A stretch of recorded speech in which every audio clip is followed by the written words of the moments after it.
hay-addaas ka socota oo runtii maskax badan hawsha ayadaa geliyey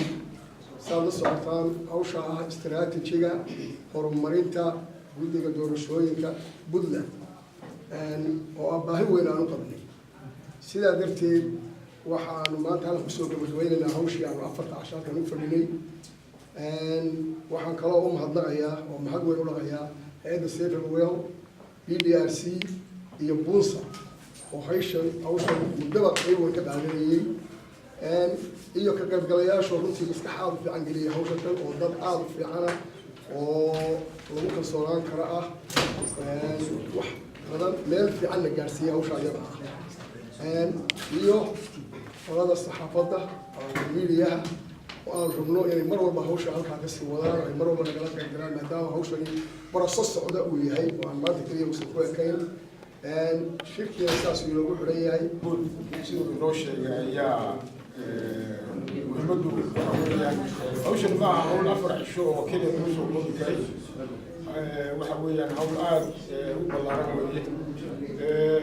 waxayna ila tahay cid walba muxuu ahaa guddi meel hawl loo diray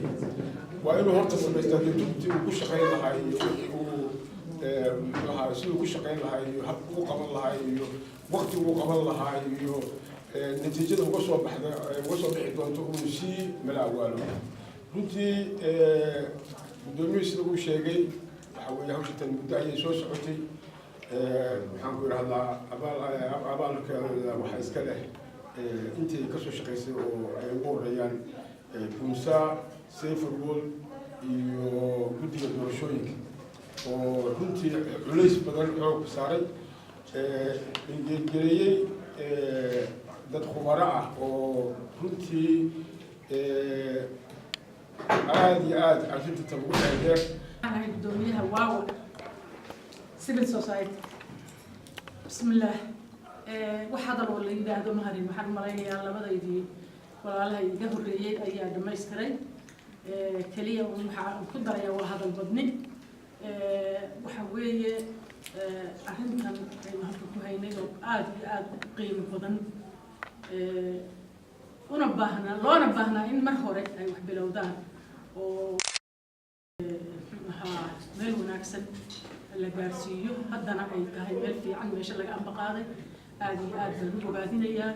waana uga mahadcelinayaa intii ka qayb qaadatay fikir ahaan dhaqaale ahaan iyo maxaan ku yiraahdaa iyo si kastaba uga qayb qaadatay intaa ka bacdi waxaan leeyahay anigu hadda fikirkayga waxaan ku urursan yahay yaynaan xumba gudhay noqon xumba gurtay yaynaan noqon hawsha bilaabatay waa hawl muhiima hawl ummaddu u baahan tahay iyo dalkuba weeye waxaa laydinka rabaa haddaad tihiin guddigii loo xilsaaray arrintaa iyo inta ka caawinaysaba in maaragtay hawshaas la wado aan laga caajisin waxbaa markaynu wax bilownaba waxbaa ina ku kacaynaan garanayn marka in arrimahaas oo dhan laga feejignaado laga dhabar adeego aan la daanin